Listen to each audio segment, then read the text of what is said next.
In this video, we're going to talk about how weird is weird. So if you do some experiment and you get a result that seems weird, it deviates by some amount from what you were expecting to see. How weird is it? Is it very weird and telling you that your expectation was wrong and based on an incorrect hypothesis?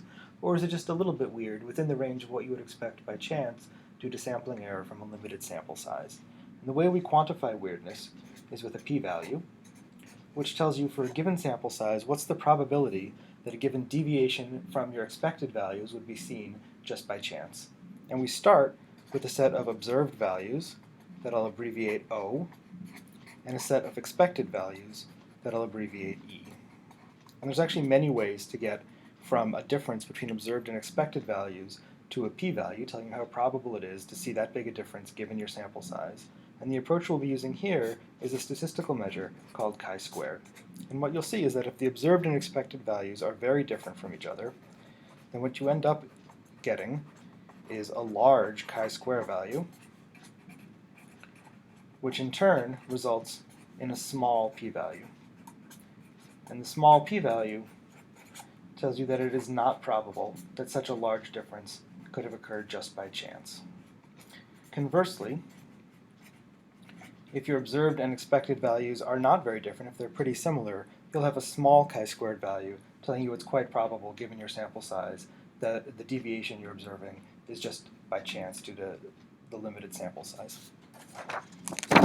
The way we calculate the chi-squared and then the p-value is first by adding up across all the categories you're scoring the differences between your observed and expected values. Now sometimes your observed will be more than your expected, sometimes your expected will be more than your observed, and you don't want those differences to cancel each other out.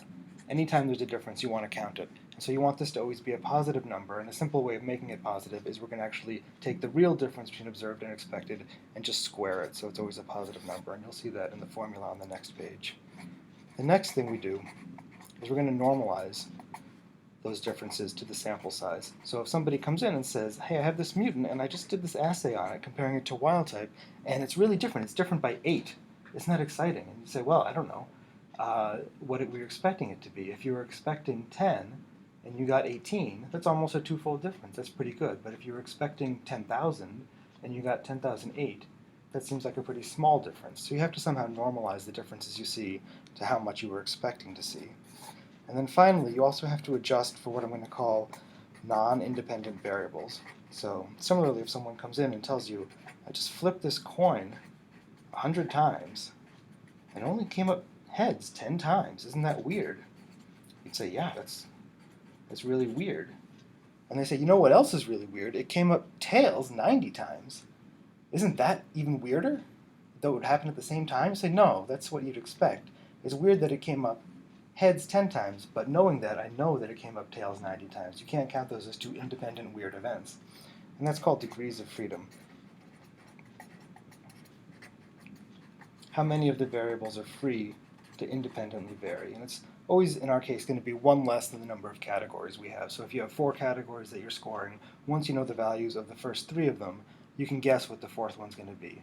So that one doesn't count. So you have basically, if you have 4 categories, you have 3 degrees of freedom. If you have 2 categories, you have 1 degree of freedom. It's always how many variables can independently vary given your totals. So we can write that out as a formula. Again, we're going to take the difference between the observed and expected values. It doesn't matter whether you take observed minus expected or expected minus observed, because we're going to square it to make sure it's always positive. We're going to normalize it to what we expected. We're going to add that up, sum it across all the different categories we're scoring, and that's our chi-squared value. And then we're going to go to a lookup table. Now on one side of the table are different degrees of freedom.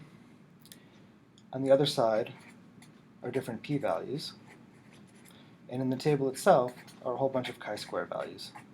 And the way you use it is you figure out what your degrees of freedom are, you follow that along to your given chi-square value, you just calculate it, and then you look up to find out what the corresponding p-value is. Here's an example. If you were expecting to do some experiment and you're scoring how many fall into a wild type or mutant phenotypic class, and you were expecting to see 50 in each class, and what you actually observed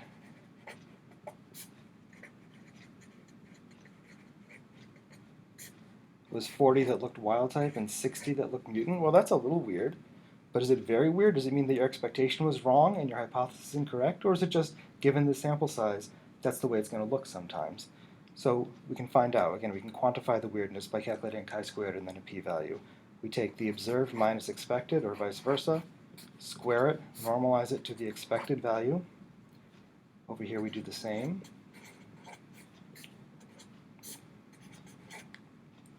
This is 10 squared is 100, divided by 50 is 2. We add these up. That's our chi-square value, which comes out to be 4. And then we go to our lookup table, which you have. There were 2 categories here, which means that there was only 1 degree of freedom. Once we knew the value of wild type, we could predict what the value of the mutant was going to be. So we look in the row for 1 degree of freedom.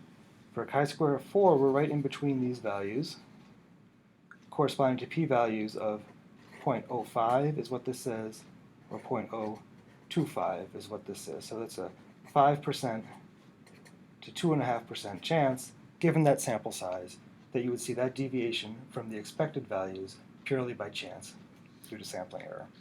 So that's how you calculate a p-value from an observed difference between expected and observed values. I'm Max Heyman. Here's my email address. I'm happy to hear from you if you have any questions.